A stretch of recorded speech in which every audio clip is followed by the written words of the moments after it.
una preponderancia de los lombardos por sobre los bizantinos, y como Roma había quedado muy desguarnecida, es el Papa quien al ver esto, a ver que se le vienen encima, por así decirlo, los lombardos, es que busca ayuda para defender Roma. Bueno, primero que recurre es a los bizantinos, pero los bizantinos ya estaban muy debilitados y no recurrieron a esta ayuda que le reclamó el Papa. El Papa era en ese momento Esteban II. Se llamaba Esteban II en honor a un santo, o un mártir, mejor dicho, de la cristiandad que se llamaba San Esteban. San Esteban muere lapidado por los judíos, los primeros martirios cristianos después de la muerte de Cristo. Los discípulos de Cristo imitaban lo que se hacía de Cristo, ¿no? Y sufrieron la primera persecución que sufrió el cristianismo, esto no se da es por los mismos judíos, o hebreos, digamos. Esteban, al predicar la palabra de Cristo, es juzgado en la sinagoga tal cual como fue el juicio a Cristo, ¿no? De la misma manera. Y cuando se lo condena, se lo sube al techo, digamos, de la sinagoga, se lo arroja, ahí se le fractura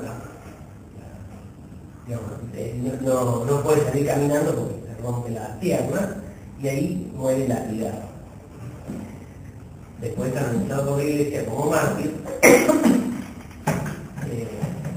por esto, ¿no? por digamos, esta actitud heroica en morir de la misma manera que Cristo, bancarse lo mismo, digamos, que Jesucristo en ese juicio. Bueno, ¿a qué viene esto? A que el Papa se llamaba Esteban II. Los bizantinos, ¿quiénes eran? ¿Eran de Bizancio? De Constantinopla, claro. Que ellos no eran, la religión de ellos era católico. Eran católicos, griego. sí. Los lombardos eran bastante anticlericales, digamos. De hecho nunca se cansaron de atacar Roma, hasta que, como vamos a ver, los termina aplacando Carlomagno. Pero bueno, ¿qué hace Esteban II? No puede recurrir a los bizantinos, recurre a los francos, ¿no? Los francos estaban gobernados por un rey que se llamaba Pipino. Pipino el Breve. Se llamaba Pipino el Breve y el nombre de Breve lo llevaba, el apodo de Breve lo llevaba porque era de escasa estatura, petizo. Pipino el Breve. Bueno, Pipino el Breve sí era cristiano, ¿no? Y quería defender la cristiandad y proteger la cultura, ¿no? Esa cultura latina, ¿no? Que había en Italia. Entonces, sí, se hace eco del pedido del Papa en ese momento, ¿sí? Y gana la batalla contra los romanos.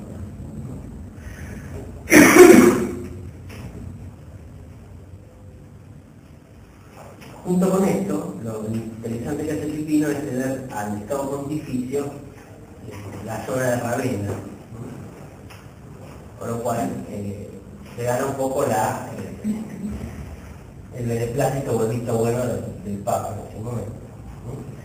Pero Pipino el Breve, además de ser inteligente y audaz, muy valiente y petillo, es famoso porque tuvo un gran hijo que se llamaba Carlos, que fue el que lo sucedió en el gobierno y que no murió. Carlos era muy inteligente, también era muy valiente y tenía muchas virtudes humanas, era muy magnánimo, por eso se lo conoce como Carlomagno, ¿no? Era el hijo de Pipino era Carlomagno, aquí lo conocemos como Carlomagno, rey de la cristiandad. Siempre el sueño de Carlomagno, un poco inculcado por su padre, que buscó proteger la cultura occidental, y que no se pierda esto, y además hacer un occidente cristiano. Por el sueño de Carlomagno, la unión de toda Europa en un bajo una misma bandera y con un mismo imperio y bajo la religión católica. Para esto, Carlomagno tuvo que luchar con varios de sus vecinos para unificar Europa. Contra los primeros que luchan contra los sajones, que eran viejos enemigos de los francos, y los termina venciendo luego de 30 años de batalla.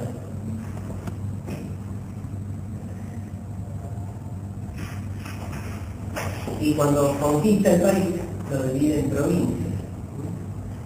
Por este motivo de la división en provincias es que se lo considera también el fundador de lo que hoy conocemos como Alemania. Bueno, los primeros que se oponen entonces son los sajones. Carlomagno los vence. La guerra le lleva 30 años y después divide el país en provincias. También peleó contra los ávaros. Los ávaros eran un residual de lo que sería la invasión. Ávaros. No avaros. Ávaros.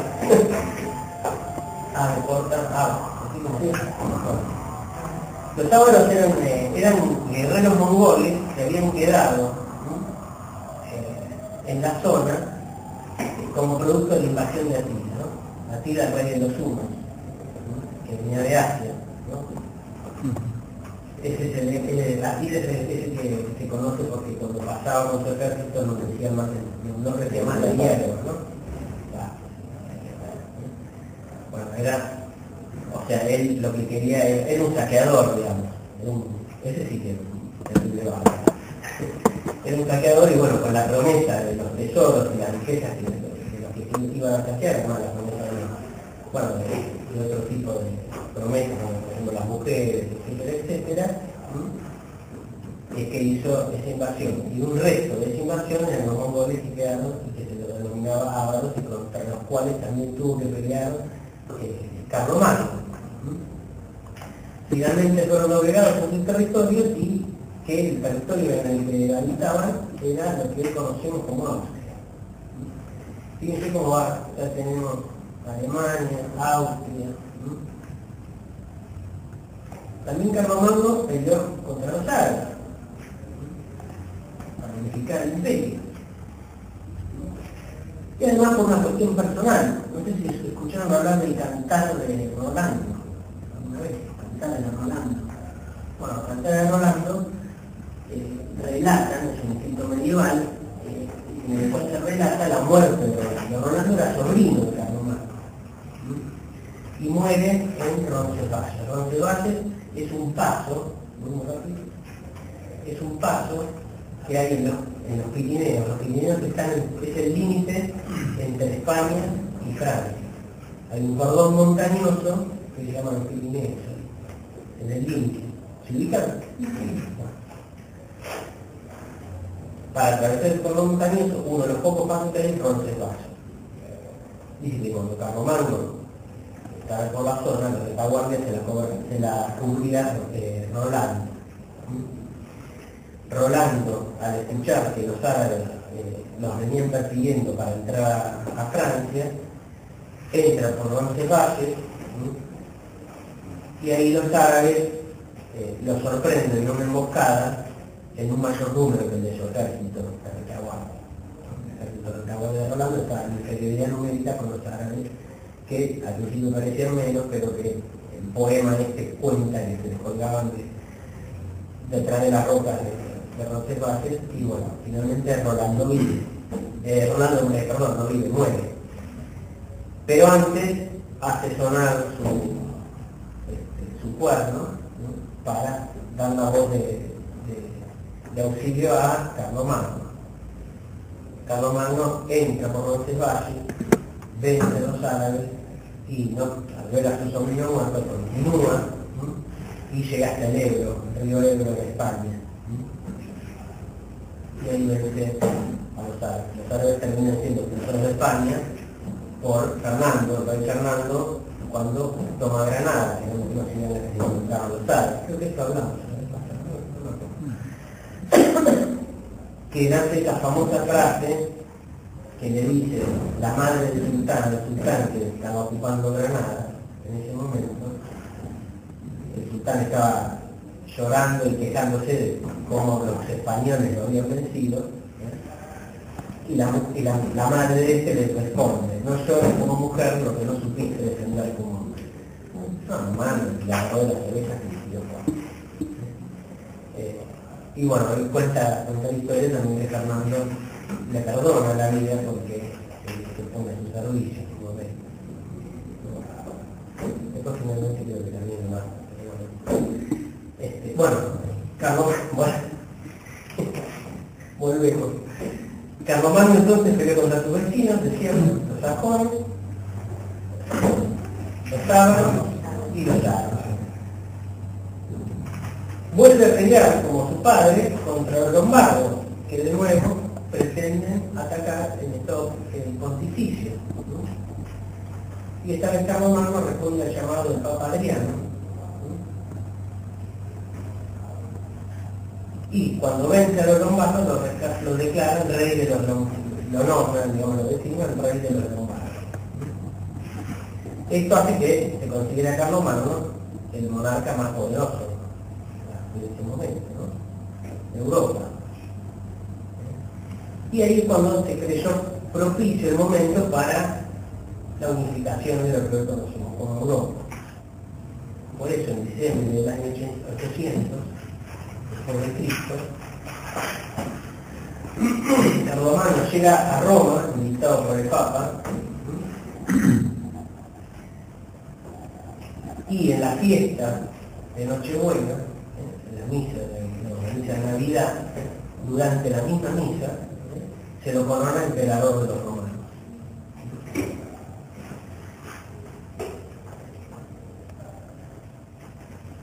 Con lo cual,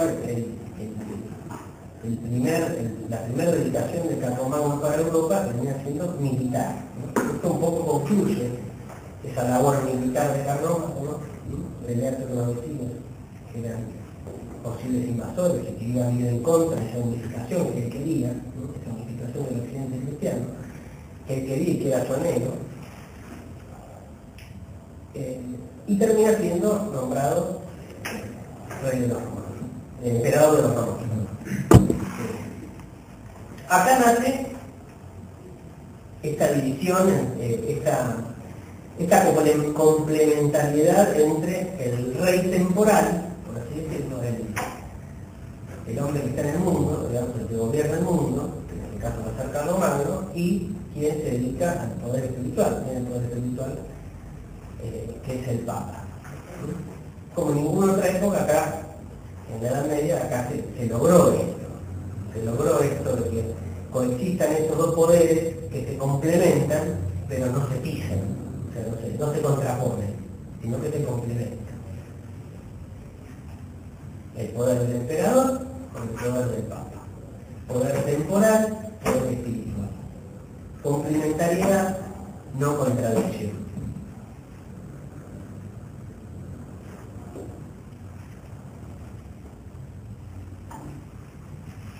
Bueno, ¿cómo hizo Carlomagno? Porque si se fijan, hasta ahora, por ejemplo, en varias cosas, en varios pueblos que hemos estudiado, aparece esto de la expansión, ¿no? Y después la pérdida de esa expansión por la diversidad del territorio que se ocupó, ¿no? Que es indominable, ¿no? El personaje, digamos, el emperador, el jefe militar, va conquistando, que después, fíjense que resulta difícil mantener todo eso, le pasó a Alejandro Magno, ¿no? Y ocurrió lo mismo con el Imperio Romano. Otro tanto ocurrió también con asirios y caldeos, los pueblos mesopotámicos. Cuesta mantener esa unificación. Entonces Carlomagno, que también, además de militar, era un gran estadista, genera un sistema, esto es importante, una forma de mantener esta unidad de Europa que tanto le había costado. Entonces divide divide Europa en 300 provincias, gobernadas por condes y obispos. Es decir, en cada territorio tenía un conde, un obispo. 300 provincias, ¿verdad? ¿Cuántos fueron? 300. En los lugares que había provincias limítrofes, con, por ejemplo, los normandos, los húngaros, ¿no?, con peligros inminentes de invasión, ahí puso lo que él llamaba marcas, ¿no? Fueron las provincias más importantes porque lindaban con futuros invasores o posibles invasores. Entonces él le dio primordialidad a esas provincias y ahí nombró marqueses en esas provincias que él denominaba marcas.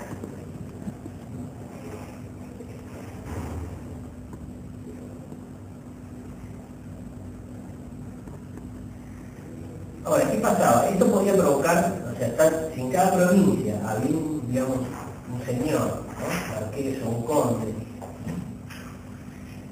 o un obispo, en el caso, esto podía generar independencia y perder esa unificación a través de la independencia de alguna provincia, ¿no?, algún señor que se creía más que Carlomagno y buscaba su propia independencia. Para evitar esto, estas 300 provincias eran recorridas por una especie de veedor de Carlomagno. En realidad no era uno solo, iban siempre de a dos, ¿no?, y entrevistaban a los duques marqueses de la provincia que iban a visitar. Ahí es donde se transmitían, digamos, las decisiones de Carlomagno, las directivas que Carlomagno tenía para ese lugar determinado, ¿no? Estas personas se llamaban enviados del Señor, no enviados del Señor por un tema religioso, ¿no?, porque era el Señor Carlomagno que lo fundaba, ¿no?, un jefe político. Y se lo llamó Nisi Dominici.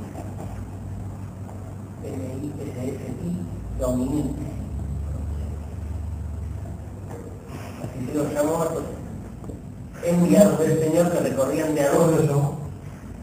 Nisi Dominici.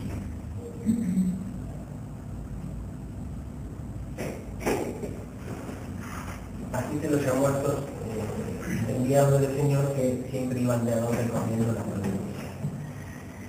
Ahora, esto no alcanzaba. Carlomagno, digamos, también fue tan previsor que a estas personas que recorrían, estos enviados por él a cada una de las provincias, los reunía anualmente en una asamblea que se llamaba, o que llevaba el nombre Campos de Mayo. Campo de Mayo no. Campos de Mayo. Se llamaba Campos de Mayo porque se daban en el mes de mayo. Se llevaba a cabo en el mes de mayo. Y se llama esa reunión una vez al año, Una vez al año, el mes de mayo, se reunían en la asamblea los enviados del Señor. Campo de Mayo de Total. Campo de Mayo. Campos de Mayo. Campo de Mayo no, es la cama. Bueno, estas asambleas iban generando algunas leyes y algunos reglamentos, ¿no?, a los que se los llamó capitulares. Estos reglamentos que iba haciendo Carlomagno, ¿no?, también un poco con el consejo de estos enviados del Señor. Y como era la costumbre del tiempo, en el tiempo ese, también Carlomagno premiaba la fidelidad de los señores que manejaban un poco las provincias, cada una de estas 300 provincias. ¿Cómo premiaba esta fidelidad de estos señores? Con otorgándoles tierras o con algún título, si era señor, bueno, podía convertir en marqués, pero en general con ampliando la tierra. Esto es como el embrión de la era feudal, ¿no?, que llamamos ahora, ¿no?, porque hay señores que manejan un determinado territorio, ¿no?, tienen algunas facultades, y Carlomagno fue el único que pudo hacer esto siendo él la cabeza. Porque ahora vamos a ver cómo se resquebraja Europa y se va separando.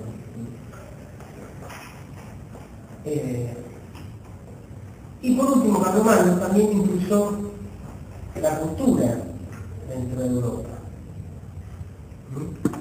Las invasiones de los normandos o las batallas que tuvo que librar él mismo contra sus vecinos habían producido ignorancia y atraso del pueblo. Entonces Carlomagno lo que hace es que ordena que todas las ciudades, al lado de las iglesias, se creen escuelas para que los niños vayan ahí a estudiar. La educación se impone como obligatoria y gratuita, parece obvio, ¿no? Fíjense cómo estamos en la Edad Media y Carlomagno ya lo había pensado, ¿no? La importancia de que los niños vayan a la escuela obligatoriamente y gratuitamente. Esto se ordenó en todos los pueblos, hasta los pueblos más pequeños.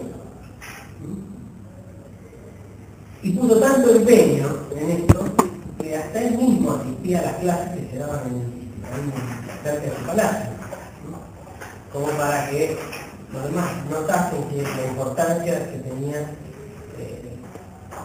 hasta para el monarca, digamos, concurrir a estos establecimientos educativos. Pero bueno, este gran momento europeo de unificación duró lo que duró la vida de Carlomagno.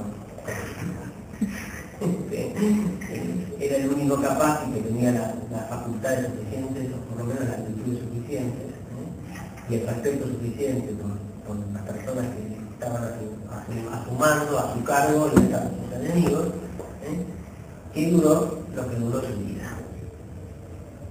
Que es desde el 768, cuando llega al trono, unificación de Europa, hasta el 814 de la muerte de Carlomagno. 768, que llega al trono, y llega al trono porque se muere Pipino, Pipino el vivió 36 años. 36 años vivió, ¿sí? 778 al 814. 768 hasta 814. 32, 46. 46 años. Le sucede su hijo, Ludovico Pío. A Carlomagno lo considero Ludovico Pío. Era inteligente, era buen estadista, pero era un poco blando. Y por complacer a sus hijos, dividió el imperio en dos. O sea que al diablo le hizo una mano. Esa unificación europea, esa unificación de la cristiandad occidental, dura lo que duró su vida. Cuando su hijo le sucede, al poco tiempo, vive el imperio de Jesús. No contentos con esto, sus hijos entraron en discusiones con su padre. Se sublevaron, hicieron guerra civil. Esto también generó que los señores que estaban a cargo de las provincias empiecen a reclamar derechos sobre sus tierras, y esto concluye con la fragmentación de Europa en reinos.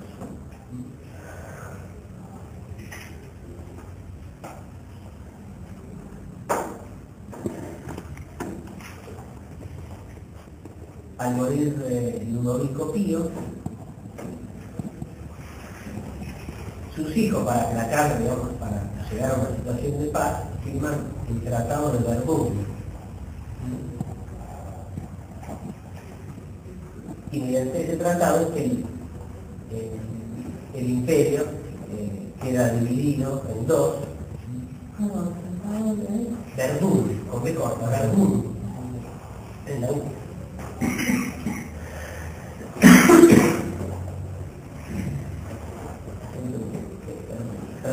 Bueno, así queda consolidada la división del imperio en dos, ¿no? En lo que hoy conocemos como, casi con alguna diferencia, en lo que hoy conocemos como Francia y Alemania.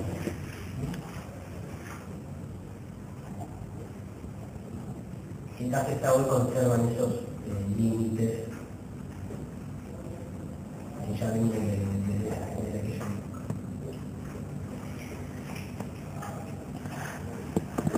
Bueno, fracasada este sueño de Carlomagno, que duró poco tiempo, destruido por su hijo y sus nietos, comienza a modificarse lo que es la sociedad feudal. Al ver el imperio debilitado, también los vecinos empiezan a invadir y a querer penetrar en los distintos lugares, ¿no? Se empieza a generar una situación de inseguridad, y los señores que habitaban las provincias empiezan a requerir, a gestar alianzas entre ellos, ¿no? Y a requerir el auxilio de otros ejércitos. Estos monarcas de Alemania y Francia eran pasan a ser casi decorativos, no tenían injerencia alguna. Empieza a haber una separación entre los señores que gobernaban las provincias y los reyes de Alemania y Francia.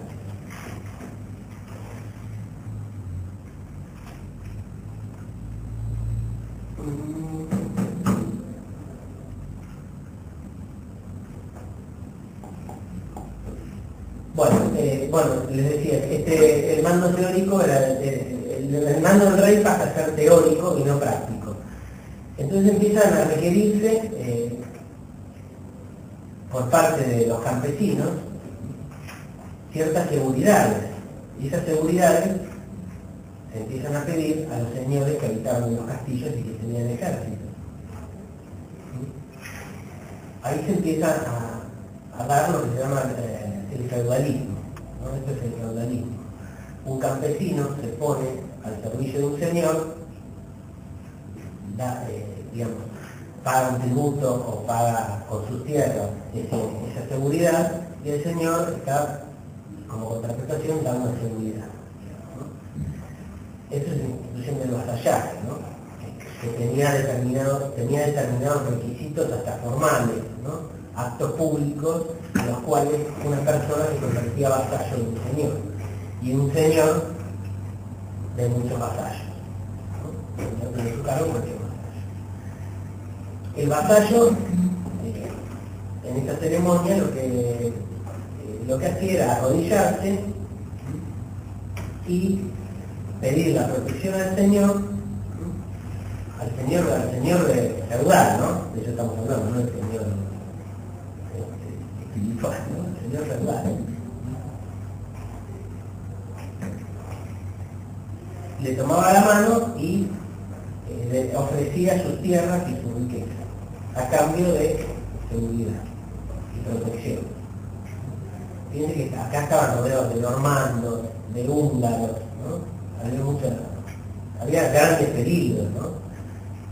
Y los ejércitos estaban en los castillos.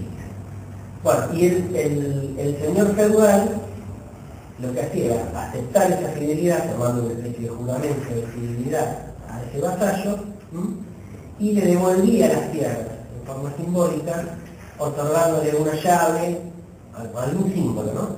Una llave, una espada, a veces hasta un puñado un talón de tierra, un poco de tierra. Así se empieza a trabar las relaciones entre señores y vasallos.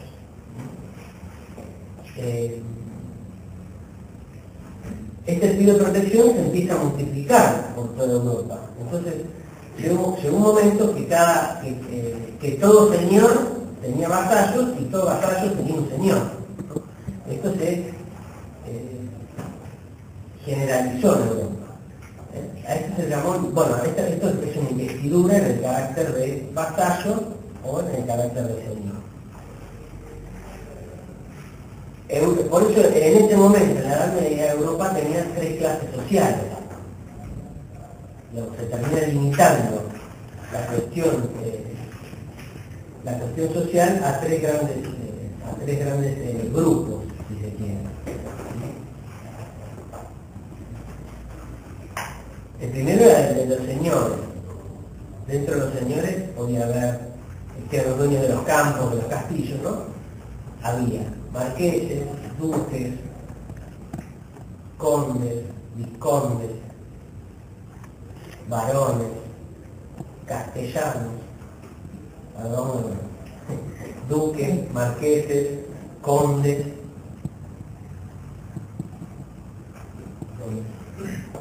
varones, vizcondes, castellanos, vizcondes, vizcondes y caballeros. Y los señores, que eran Simples señores. Son títulos nobiliarios, ¿no? Y acá más o menos, claro, se integraba la clase social de los señores.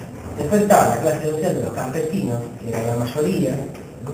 Y eran los que laburaban, hablando en criollo, y que debían sostener a todo este grupo de señores para que los defiendan en caso de invasión. Claro.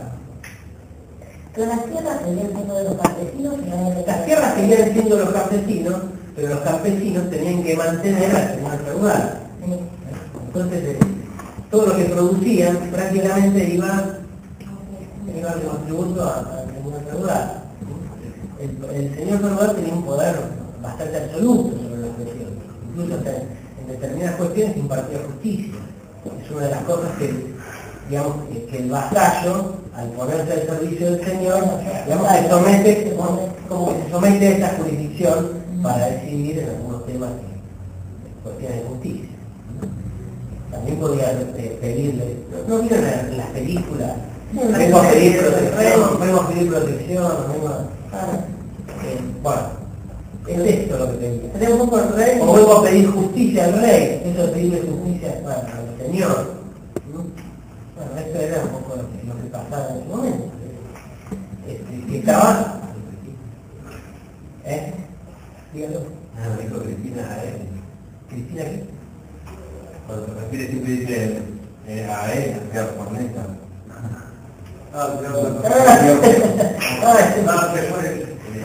Entendí cristiano, dijo. Claro, no, el señor acá es carne buena. Están comparando con otro. Ahora hay un centro cultural. Yo no sé, hay tanta gente la cultura, ¿pueden poner nombre? Los políticos acaparan todo, nombre de calle, nombre de museo, ¿no? Es un centro cultural que tiene que ver una cosa con la otra. Claro, tiene un mérito. La plata. Por lo menos que dejen algo cuando pasan los políticos, pero no solo sino todo, que dejen algo para la posteridad. Bueno, Nos falta una clase, nos falta una clase.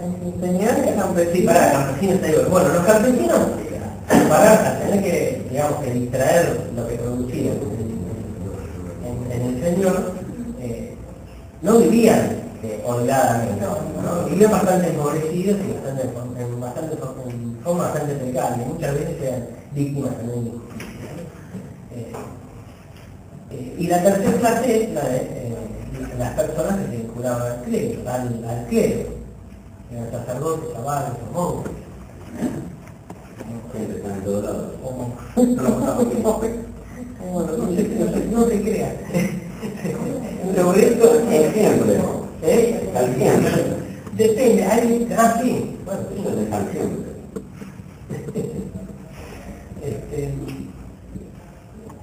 Hay una novela excelente que habla que describe tan bien esta época, que se llama Los Pilares de la Tierra, no sé si alguna de ellos, ¿no? Ken Follett. Follett. Sí, conocida. Ken Follett. Sacó unos libros así de Segunda Guerra Mundial hace poco, una Sí, novela, una trilogía. una trilogía, bueno. Sí, cuando recién estaba el libro, con No sé cómo será esa, pero yo la recomiendo. Los Pilares de la Tierra, que habla de toda esta parte de la Edad Media. No para que la lean ahora, no para el culto, digamos, es una novela, pero es bastante gráfica en cuanto a la relación de los señores con el clero con los campesinos, las vicisitudes que vivían los campesinos, como se tenían que meter adentro de los castillos porque eran invadidos, ¿no? Está también la figura del caballero muy bien representada. La figura de los clérigos está, hay un obispo que es un malvado y hay un cura que es bueno, digamos, es como en todo, ¿no? Se da una política, se da una trama de política dentro de la misma iglesia, que como ya vamos a ver, la iglesia también no escapa de esto, se feudaliza y se pierde un poco el rumbo, ¿no? Digamos, el objetivo para lo que está la iglesia, ¿no? Los temas espirituales, ¿no? Se vuelve mundana, por así decirlo. Bueno, en esta novela recorre muy bien esta parte. Y la segunda parte se llama, de esa novela se llama qué viejo, Un mundo sin fin. Y también habla más de una baja edad media más decadente. Pero es muy entretenida la novela. Es así, no lo sufren, pero es una linda novela para el verano, y finalmente acuerdas del profe. Claro, no es entretenida, en serio, es entretenida. Toca el tema de las catedrales en la Edad Media, del gótico, el arte gótico que estaba en que se da en la Edad Media. El gótico es la catedral, bueno, la Sagrada Familia ahí en España, la Sagrada Familia es gótico. De la Edad Media. Se crea lo que se dice la nervadura de las cúpulas de las iglesias, ¿no? No sé cómo explicarlo. Bueno, busca el escribe cómo se va haciendo la catedral de Cambridge y bueno, todas las vicisitudes que van en torno a eso, ¿no? Cómo vivía la gente, cómo vivían los señores, qué pasaba con el cura que quería construir la catedral, tenía problemas con el gremio, la cantera era un señor y ellos no podían acceder, bueno, es interesante, ¿no? Y ahora se me salió, ¿a dónde voy? La iglesia.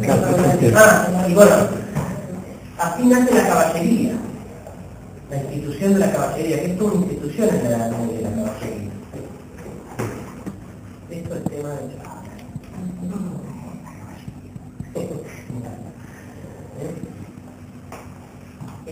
El caballero lo que buscaba era establecer, digamos, las situaciones de injusticia.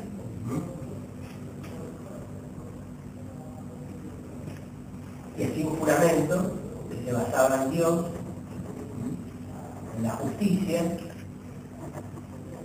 y en la dama, en su dama, y John por su dama, ¿no? Ofrecía todos estos combates a una dama determinada y socorrían a la dama en peligro. ¿Y cuál otro nombre? No, cuando se ordenaban caballeros, hacían una promesa de defender, digamos, la religión, a Dios, la religión. a Dios. La justicia y a su dama, y a todas las damas, como las mujeres, una cosa acá. Eso de que es un caballero, ¿no? De las mujeres, bueno, viene un poco de identidad ahí. Yo les traje, para que lo vean, este es uno de mis libros más preciados, no sé cómo lo traje, ¿no? Porque los más preciados. ¿Qué es esto? Bueno, este se llama El libro de la orden de caballería, que este lo escribió Ramón Luis, que era un noble de esa época, que vivió en 1835, entre 1835 y 1316. ¿No? Y acá detalla, en 7 partes, todo lo que debe ser un caballero, ¿no? Pero bueno, claro, acá, por ejemplo, la primera parte es la de el origen de la caballería, y explica por qué nace la caballería. En el mundo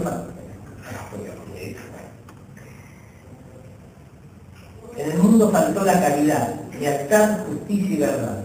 Surgió enemistad, deslealtad, injuria y falsedad. Y por eso hubo error y turbación en el pueblo de Dios. que había sido creado para que Dios fuera amado, conocido, honrado, servido y temido por el hombre. Al comenzar en el mundo el menosprecio de la justicia, a causa de la mengua de la caridad como virtud, ¿no? La caridad como virtud cristiana, convino que la justicia recobrase su honra mediante el temor, ¿no? La violencia, ¿no? ¿Cómo se impartía la justicia? El caballero se la hacía duelo por ejemplo, con la persona que estaba perturbando una dama, o porque el Señor nos mandaba a restablecer una situación de injusticia en un periodo concreto de contar, ¿no? El guantelete, le tiraba el guantelete.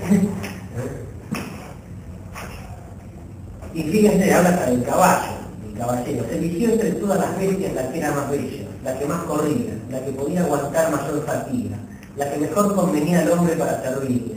Y como el caballo es la bestia más noble, y la que mejor conviene para servir al hombre, por eso se eligió el caballo, de entre todas las bestias, siéndole entregado al hombre, elegido de entre 1000 hombres, y por eso aquel hombre recibió el nombre de caballero.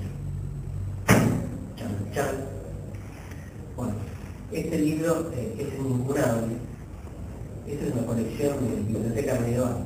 ¿Cómo se llama el libro? Se llama Libro de la Orden de Caballería de Ramón Lull. L-U-L. Ramón Lull. L-U-L. Lo pueden conseguir, parezco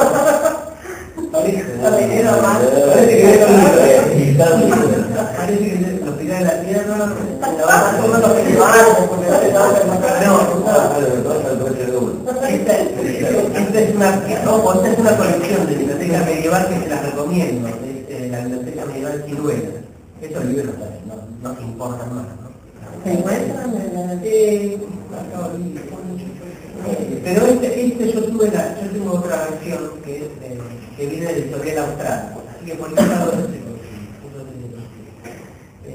y bueno, y habla de en los 7 libros habla de cómo se debe formar un escudero, etcétera, un montón de cosas interesantes. Es divertido.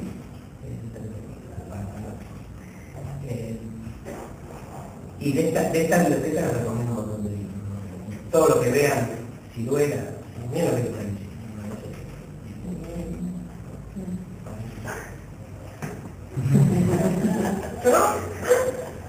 Es mi orgullo. Pero yo tengo 10 libros de esta biblioteca, son como 40, una barbaridad. ¿Qué años son todos? Esto en los 90, lo pude comprar. Pude comprar algunos. ¿Pero ya eran antiguos o...? No. Los autores son antiguos. No, la edición, esta. Esta edición no, es nueva. Esta edición se después Ciruela, que es la editorial, que van a encontrar ahora en el libro Ciruela, sobre todo en Italo Calvino, la librería.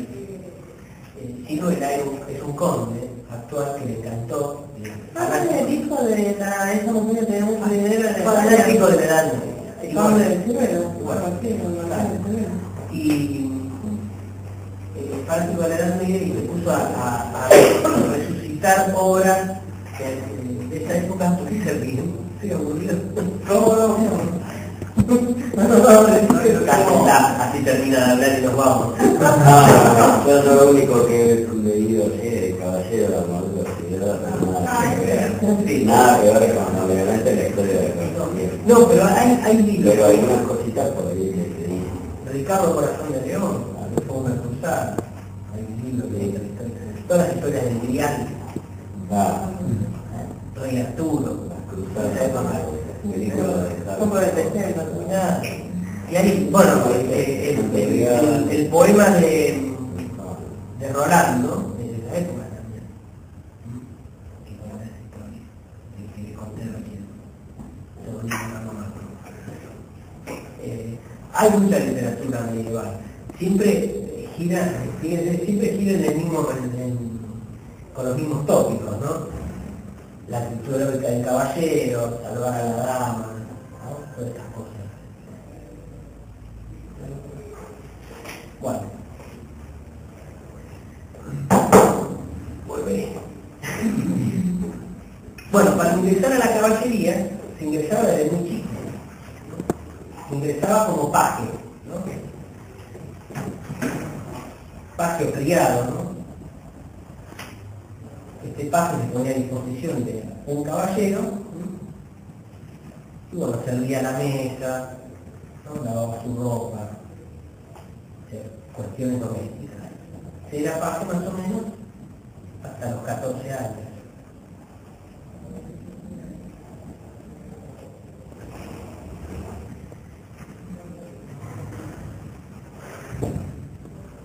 Son más o menos 7 años de carrera para ser paje. Y ustedes se quejan de los 6 de derecho,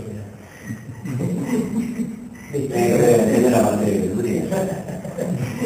Bueno, y después, de los 14 años, se ascendía, digamos, con ese señor a escudero. El escudero ya tenía unas tareas más interesantes o más importantes. Debía acompañar siempre a su señor. Claro, bueno, que caballo, ¿no? Un caballo más berreta, por ejemplo. Claro, y es el que le llevaba al señor todas las armas colgadas en los juegos. ¿Qué juego? Claro, bueno, estar el escudero atrás, claro, el escudero así como está el Cali en el gol, ¿viste? Le pasa el palo del gol, pues el Cali le pasaba la espada, le pasaba la lanza, le pasaba el escudo, ¿no? Por supuesto tenía cuidado de todas las armas y de la armadura del caballero, eso de limpiarla, afilar, reparar, etcétera, etcétera. Y también el cuidado de el caballero. Bueno, en los 20 años este escudero podía llegar a ser armado también el caballero.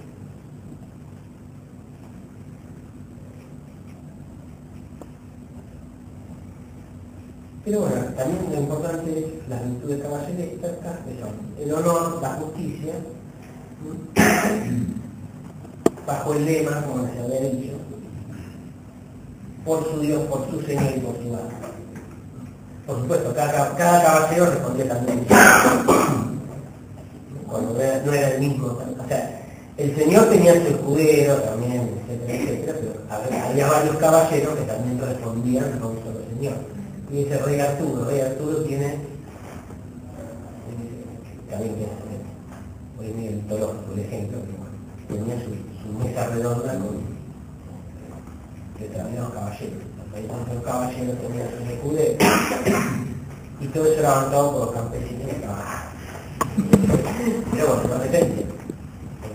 No, pero había valores en lo que se hacía, digamos, ¿no? Por supuesto que había caballeros que podían ser trapos, pero digamos, hay como, había un código, si se quiere, moral y ético, que era la caballería. No eran tan bárbaros estos de la Edad Media. Creo que ese término sos de la Edad Media, como decimos, un antiguo, sos un retrógrado. ¿En qué época empieza lo que se llama la Edad Oscura, la Edad Negra? No sé cómo. ¿La peste negra? No. El ocaso de la Edad Media, algo que no llegamos. Claro, hay un tiempo, digamos, donde cae todo, la decadencia total. Y uno de los que, claro, porque primero se vive bueno, ahora vamos a llegar, ¿no? La feudalización de la iglesia también, y después viene el ocaso de la Edad Media, que se da cuando estos campesinos empiezan a querer ocupar sitios en las ciudades, ¿no? Se empiezan a dedicar al comercio, conforman la burguesía empieza a tener una independencia económica y no depender tanto de los señores.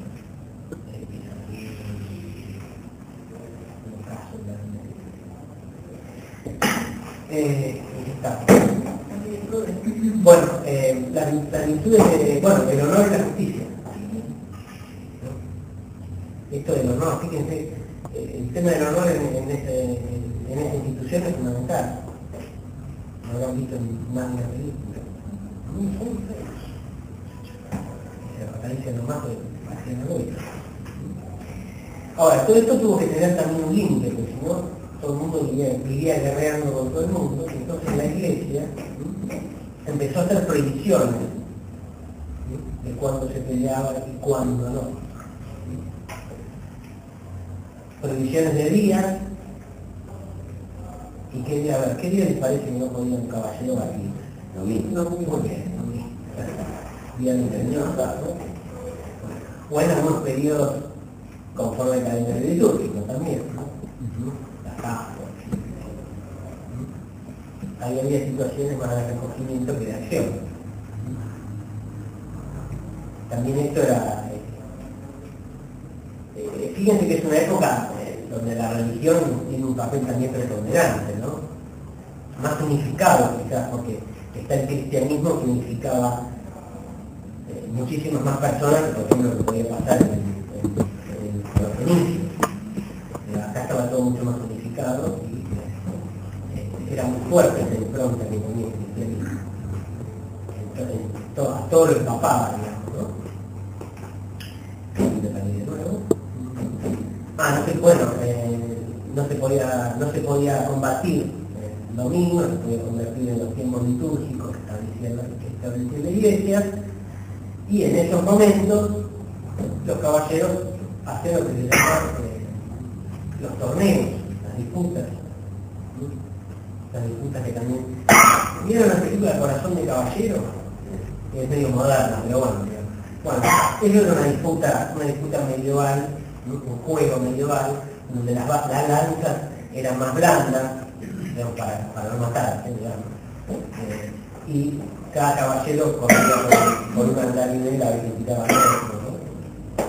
Entonces había eso que se llamaba justa. Y en estas justas se le otorgaban premios a los caballeros más valientes o más virtuosos en el desempeño de las armas. Hay un canal que actualmente lo hacía más, que no acabamos. Acá en la ciudad, de Buenos Aires, hay festivales medievales. Una feria medieval con todo el tiempo medieval. Hay festivales medievales, sí, hasta la comida. No sé qué sabía, jabalí, qué sé yo, no sé qué comerían. Por otro, algunos potajes. Pero bueno, en tiempos de paz entonces había torneos, y bueno, era cuando más también había noticias de otros lugares, porque los trovadores pasaban por las ciudades y contaban las novedades y contaban las hazañas de distintos caballeros que habían visto que su historia iba pasando de boca en boca. Campesinos dijimos, y bueno, vamos a la iglesia, los obispos y abades, ¿no? Bueno, acá empieza a tener, al empezar a desarrollarse esto de los señores, ¿no? esto de la posesión de las tierras, ¿no? Esto también repercute en lo que es la iglesia, y es el periodo que se llama la iglesia feudal, ¿no? En realidad es un periodo medio decadente, ¿no? De la iglesia, porque se aleja de los principios, digamos, espirituales y se vuelve un poco más a las cuestiones materiales.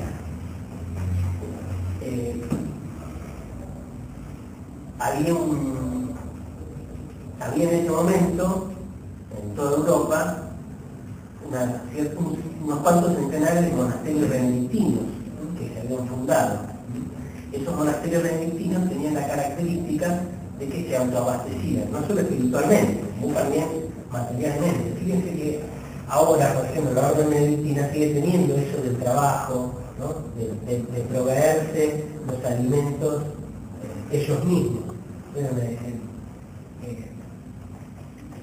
De la paz, ahí en azul, hay una cartuja ahí benedictina. Se venden los quesos, se venden el dulce de leche. Sí, también. Claro, son monjes que ahora claro, sí, porque son monasterios cerrados. Claro. Pero venden, a veces van a ver que venden queso, dulce de leche, licores, etcétera, etcétera. Bueno, eso quedó de aquella época, ¿no? Estos monasterios, el más famoso era el de Cluny,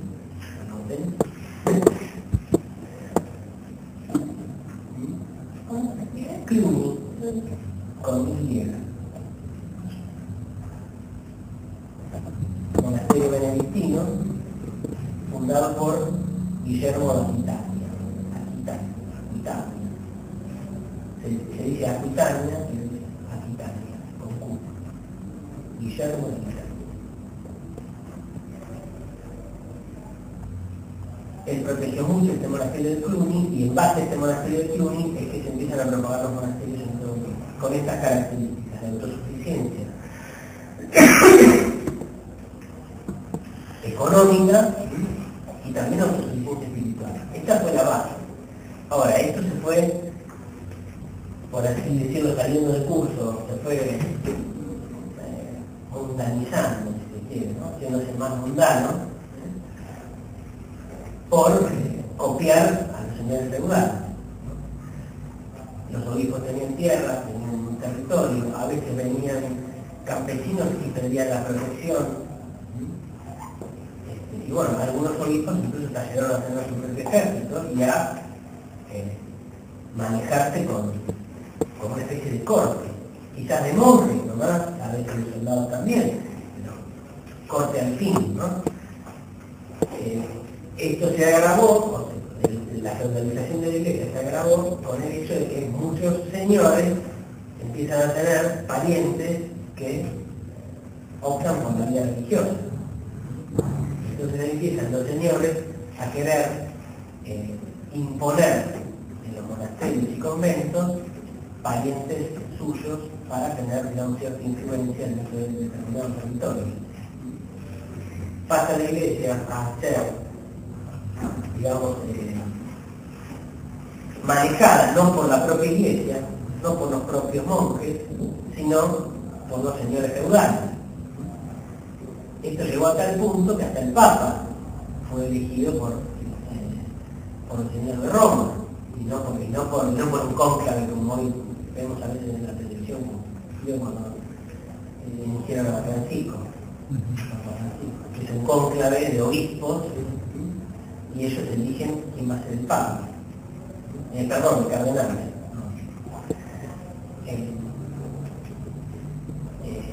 Acá no, el señor feudal era el que elegía quién iba a ser obispo y quién no. Hasta daba territorio, daba tierra. Bueno, como aparecen muchas personas que no tienen vocación religiosa, sino que se acomodan a esa vida para salir por ahí de una situación de campesinado o de pobreza, ingresan a un convento, hacen una carrera religiosa y después buscan crecer dentro de esa estructura eclesiástica, es ahí cuando empieza a quebrajarse el poder de la iglesia y empieza a haber reacción a esa opulencia que se manifestaba dentro de la iglesia. ¿De dónde sale la reacción? En principio de personas, digamos, de los mismos señores. Ahí tenemos el ejemplo de un señor feudal que se llama Pedro de Baldo, que decide vender todos sus bienes, ¿no? Como para contraponerse con la actitud de los medios feudales de esa época, ¿no? Y bueno, una actitud que por ahí parecería valiosa en un primer momento por una cuestión de humildad y de pobreza, ¿no? De vender todas sus cosas, de regalarlas, pero después termina queriendo ser él cabeza de la iglesia, modificar los sacramentos, y bueno, y ahí es cuando se empiezan a generar las disputas y empieza a perder autoridad esta actitud que por ahí en un primer momento suena como reacción a esa opulencia de la iglesia. También está la famosa herejía, herejía de los cátaros o albigenses, que también fomentaban la pobreza y el establecimiento. La energía de los Cátaros o albigenses.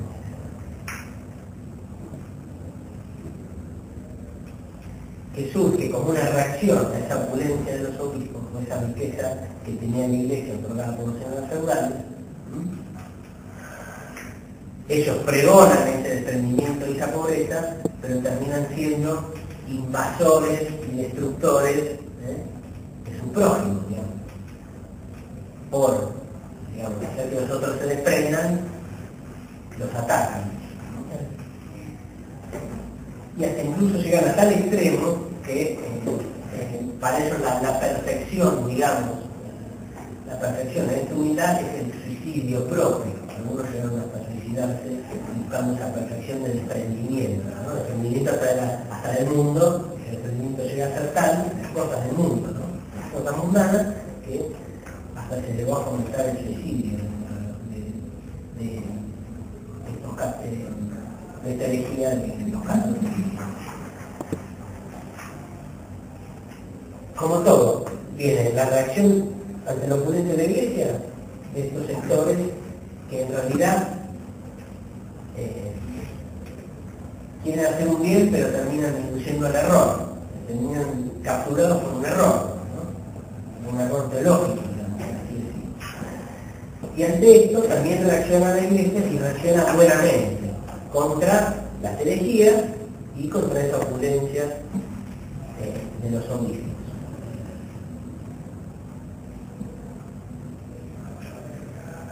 Así surge un monje que se llama Roberto de Molesmet, que es el que funda la orden cisterciense en la Edad Media.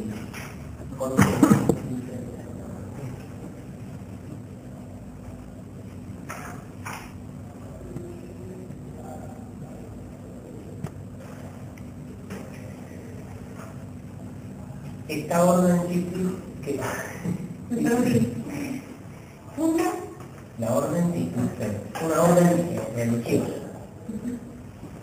una congregación religiosa. En ese momento orden religiosa,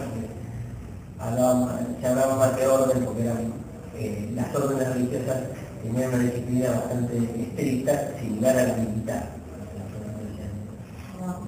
De la palabra orden religiosa.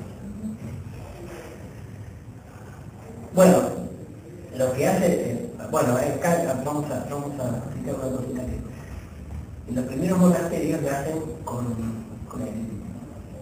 siguen lo que se llama la regla de San Benito. La regla de San Benito, en la Edad Media, al comienzo de la Edad Media, escribe lo que se llama una regla en la que fija pautas para la vida espiritual, ¿no? Fija pautas para el ayuno, fija pautas para dormir, fija pautas para rezar y fija pautas también para el trabajo dentro de una congregación.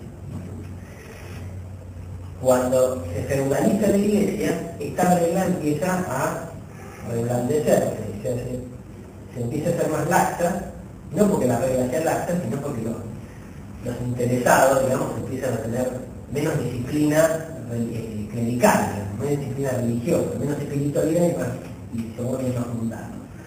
Bueno, lo que hace la orden cisterciense es recuperar esa regla de San Benito y la estrictez que tenía esa regla de San Benito.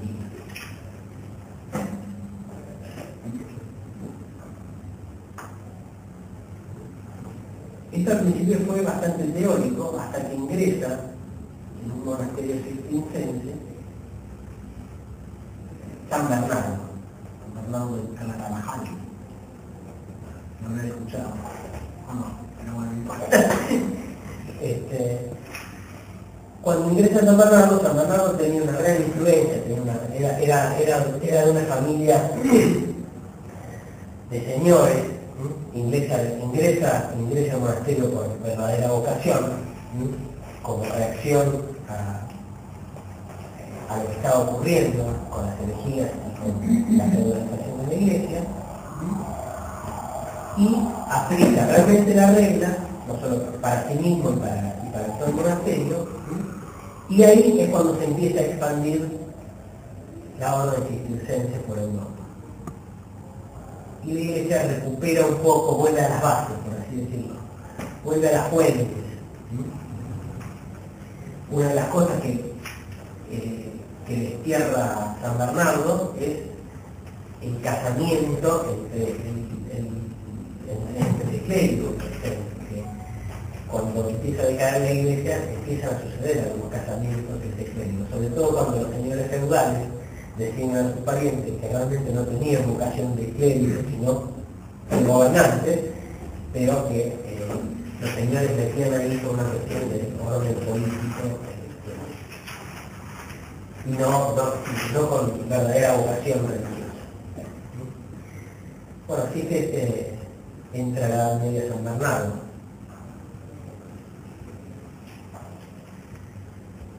Y junto con esta propagación de... bueno, también en Alemania aparece la figura de San Bruno, también monje abad, ¿sí? Que restablece también esta regla de San Benito, ¿sí? Y recupera un poco el sentido también en Alemania de lo que era la iglesia. Y los monasterios, ¿por qué hablo tanto de los monasterios? Porque los monasterios van a jugar un papel preponderante en lo que es la cultura medieval. Porque en los monasterios se van a instalar las primeras universidades. O sea que la universidad es la manera de cárcel le debe a la Edad Media su creación. Todas las universidades. Las primeras universidades nacen en la Edad Media y se hacen, digamos, se instalan en los monasterios.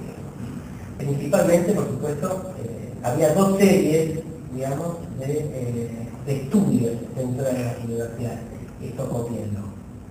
Esto copienlo. Dentro de las universidades, ¿qué se enseñaba dentro de las universidades que estaban adentro de las catedrales o de los monasterios? También, dos cuestiones, como si fuesen dos ciclos, ¿no? El primero se llama trivio, sí, es como un ciclo. Se llama trivio porque son tres materias: gramática, retórica y dialéctica. Eso es lo que se enseñaba en el trivio. En las universidades se enseñaba el trivio. Gramática, retórica y dialéctica. Y después, en un segundo periodo, se llama el cuatrilio. ¿Cuántas eran? 4. Y ahí se enseñaba aritmética, geometría, astronomía y música. Aritmética, geometría, astronomía y música.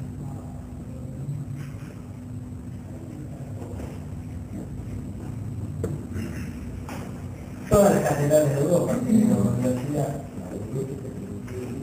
En algunas hasta se agregó posteriormente Derecho y Medicina, que son de permiso. Trivio y cuatrilio. Aritmética, geometría, música y otra. Astronomía. Astronomía.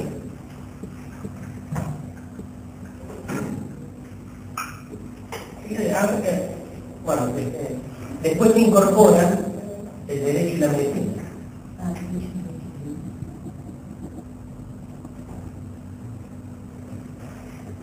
Estas universidades fueron posteriormente, luego de creadas, reconocidas como reyes y por los papas, los que las comentaron y las citaron, ¿no?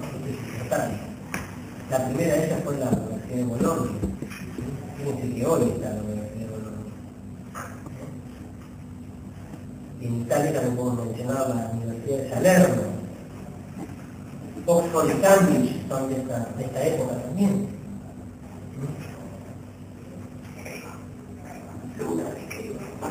Está bueno. Ya terminó. Bolonia y Salerno en Italia. Cambridge y Oxford en Inglaterra.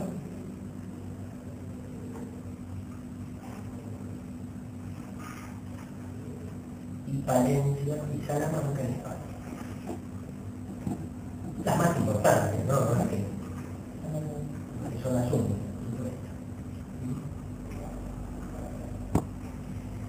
La teología también se enseñaba.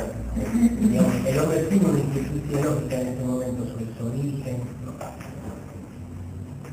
La teología es lo que da respuesta, une, digamos, la fe y la razón, ¿no? Es una ciencia que... Vale, no ciencia, ¿no? Perdón, la teología y la teología. Pero une la fe y la razón. ¿Cómo llegar a la fe a través de la razón?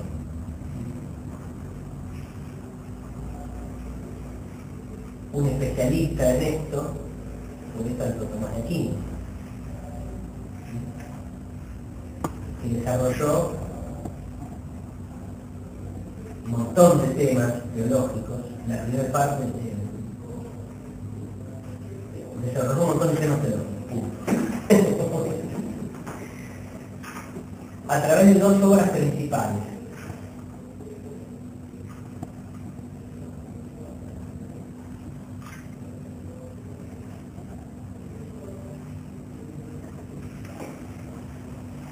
La Suma Teológica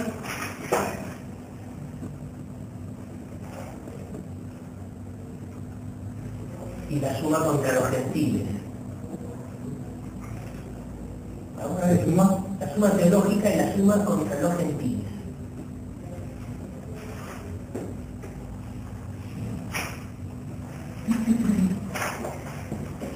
En la Suma Teológica, que era más... ¿Vieron alguna vez la Suma Teológica? ¿Vieron el libro de la Suma Teológica alguna vez? Bueno, está claro que son como 20 tomos. Es una biblioteca completa. Son 20 tomos donde se tocan infinidad de temas. La primera tiene básicamente tres partes.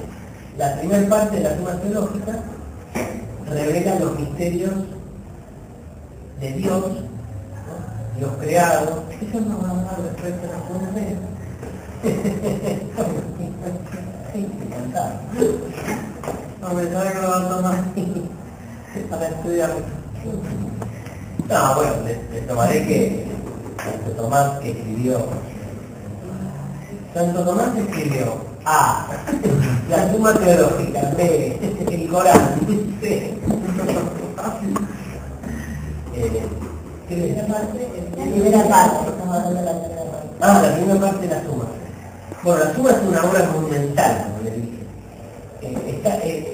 Santo Tomás escribe un postulado, por ejemplo, Dios es omnisciente, no sé, no ocurre.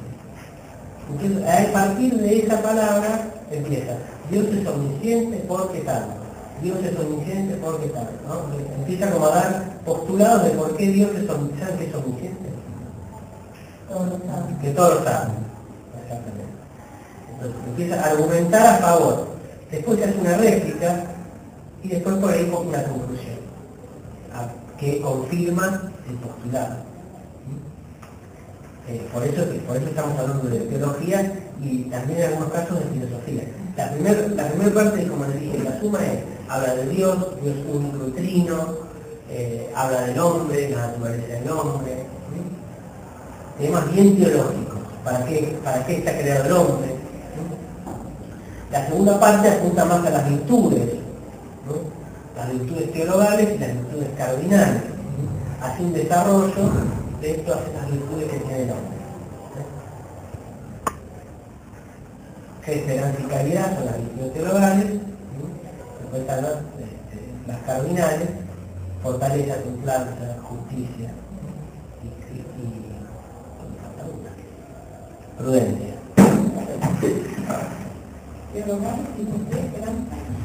Esperanza y caridad. Igual el catecismo. El Santo Tomás, por supuesto, el catecismo toma. Santo Tomás perteneció a una orden que llama la orden de los dominicos.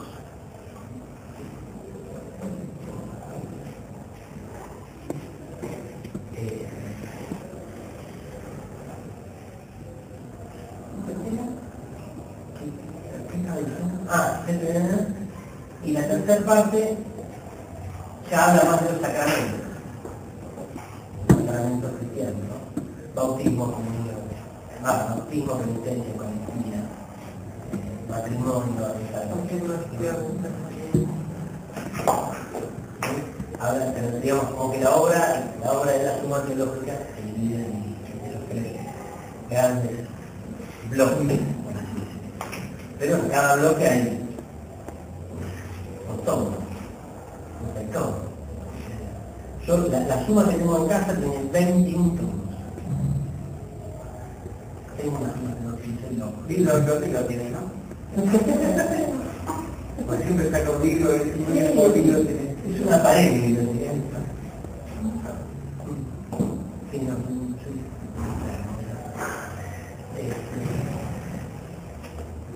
no, igual es un libro, no es para leerlo, no es para leerlo en el verano, en la playa. No, es para Habíamos leerlo. pensado en eso, nosotros Es para leerlo, no, los finales de la tierra sí, pero leanlo. Yo les iba a traer en la parte donde habla de la justicia, pero me pareció muy, para un viernes hasta ahora me pareció terrible. Preferí traerle el Lulio y leer un poquito el Lulio. Él escribió sobre lo que es derecho canónico, ¿sí? No hay derecho canónico, no, escribió sobre, digamos, escribió un montón de temas. También tiene una parte que habla de la pasión según San Lucas, digamos, de la pasión de Cristo, eso lo escribió sobre Tomás también. La vocación de los niños, hay digamos, millones de temas. La obra más importante de él es la suma, que después la suma para los gentiles, pero la gran obra de él es la suma, sin duda. ¿Eso llegaste a leer todos los tomos o...? No, ese es un libro, para mí es un libro de consulta. Hay libros que se los pueden leer así y libros que son libros para decir, si tengo una duda, la justicia, ¿qué es? Entonces vas a agarrar el tomito y estudias, o tenés que desarrollar un tema acá en la facultad y bueno, le arrancás de Santo Tomás, ponele, pasás por 2 o 3, pero no. Igual soy aficionado. Sí, por eso digo, porque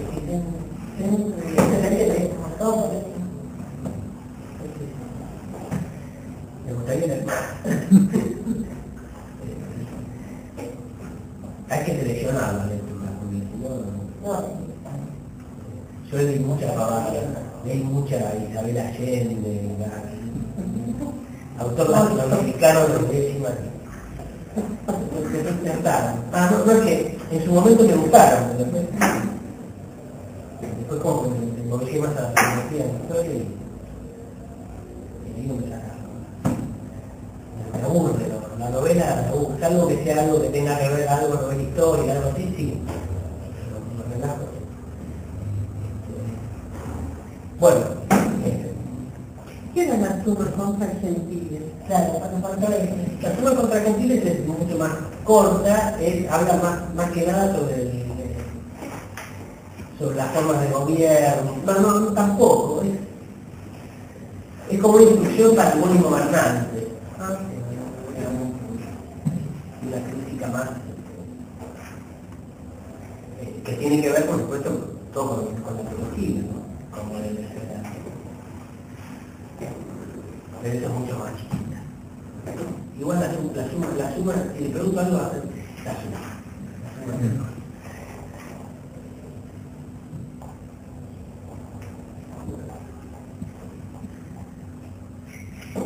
Bueno, otro que también tuvo su papel protagónico en las universidades es San Alberto Magno,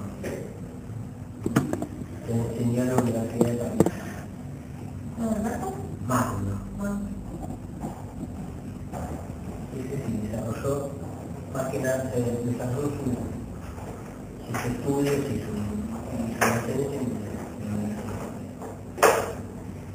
la universidad.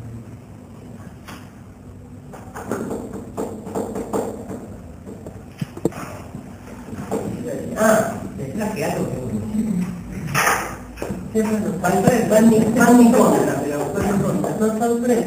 Acá tengo un librito, dos cosas más, ahora me acuerdo del nombre.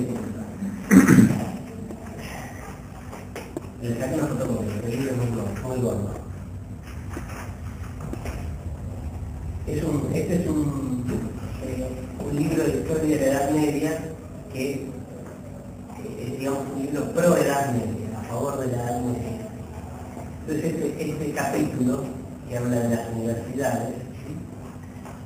Se titula qué brutos esos, qué sabios esos brutos de la Edad Media, irónicamente.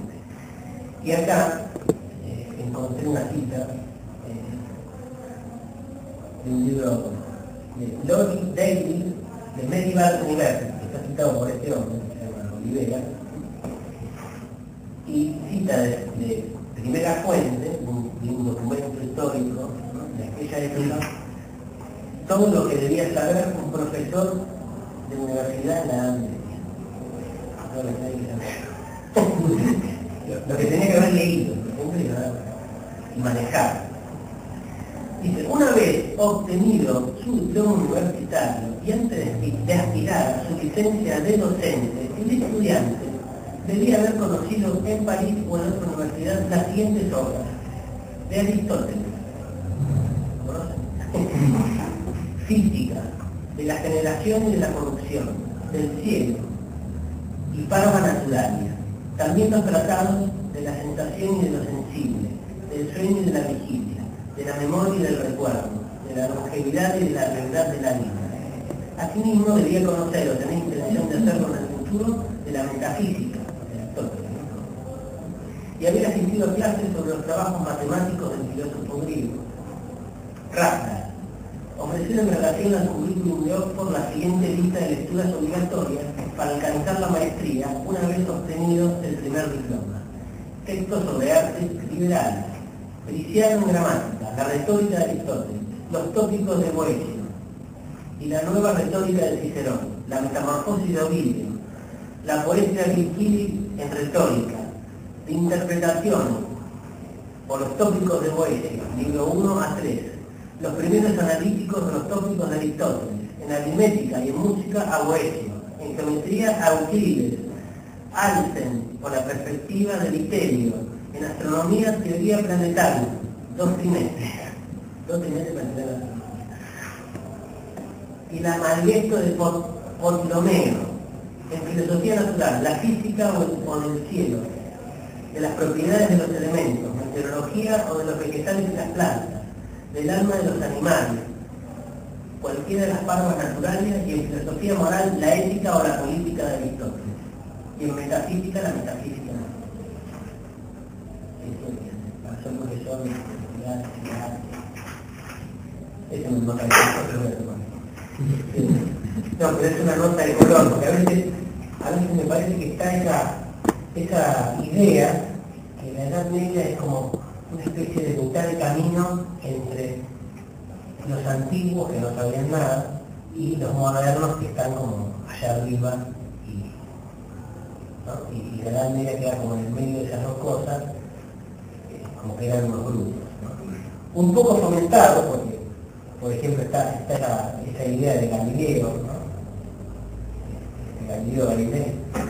¿Sabes quién fue Galileo Galilei? Galileo Galilei era un monje. ¿Sabían que era un monje? No. Era sacerdote y, bueno, fue el primero que sostuvo la teoría de la Tierra redonda. Bueno, la Iglesia, como esa idea todavía no estaba consolidada, le abre un proceso a través de la Inquisición. La Inquisición le abre un proceso a Galileo y le impide seguir estudiando y lo recluye en un convento. Muchos dicen que lo mató la Inquisición, no lo mató la Inquisición, Galileo se murió de viejo en un monasterio y nunca fue, digamos, nunca fue muerto por la Inquisición. Es una leyenda negra, ¿no? Pero una leyenda negra en contra de la época, ¿no? Que en realidad la época sí fue los sabios de Salamanca, por ejemplo, que eran los que estaban en la Universidad de Salamanca, sabían ya, o sostenían ya que la Tierra era redonda y era plana, no era que no se caía. Pero lo que no tenían era la real dimensión de la distancia. O sea, tenían que era redonda, pero no sabían cuál era el diámetro, ¿no? El diámetro de la Tierra. Por eso les aconsejaban esto que hizo Colón de irse a buscar las Indias por aquel lado, y No sabían cuánto podía llegar a tardar en la vuelta. Y lo mismo pasaba con Galileo. Elaboraba teorías que por ahí eran conocidas, pero que en realidad no eran tan ciertas, o no eran tan exactas. No había, digamos, todavía no estaba comprobada la distancia. Por eso es que se daba el proceso, después de varios llamados la atención de que él seguía sosteniendo lo mismo, más testaruda de tosuda, y bueno, de ahí fue que daba el proceso y lo apartan, digamos, para que no engañe, o para que no quede para la expectativa. Bueno, esto es una de las cosas que colabora que le dan bien la veamos como una cosa realmente anacrónica, ¿no? Otro de los grandes, de las grandes cosas o de la mala prensa que tiene la Edad Media es las cruzadas. Las cruzadas, ¿no? Son el chazo de Dios, ¿no? Como que, también tiene su mala prensa. Y por eso hace que el común de la gente por ahí denote un poco, menosprecie esta época. Y esta época tuvo grandes hombres también, ¿no? Santo Tomás, Carlos Magno, que acabamos de ver. Y bueno, yo les diría que cortemos, y la clase que viene les quiero dar las cruzadas y ya arrancar por ahí los casos de la Edad Media también. De los griegos, ¿no? Los casos de la Edad Media tienen que ver con la creación de los griegos. Fíjense, bueno, acá tenemos, las universidades fueron creadas en la Edad Media, ¿no? Podemos hablar de una época que no tiene nada para rescatar, ¿no? Podemos decir, no, acá no pasó nada, estamos en el medio de la Edad Antigua y la Edad Moderna. No, hicieron las universidades. Ahí nace la teología, se buscan respuestas, hay grandes gobernantes como Carlomagno, hay fusión de culturas como lo acaba de hacer en España, hay un montón de cosas que son para destacar de esta época. La clase que viene, terminamos Edad Media y arrancamos con Renacimiento, humanismo.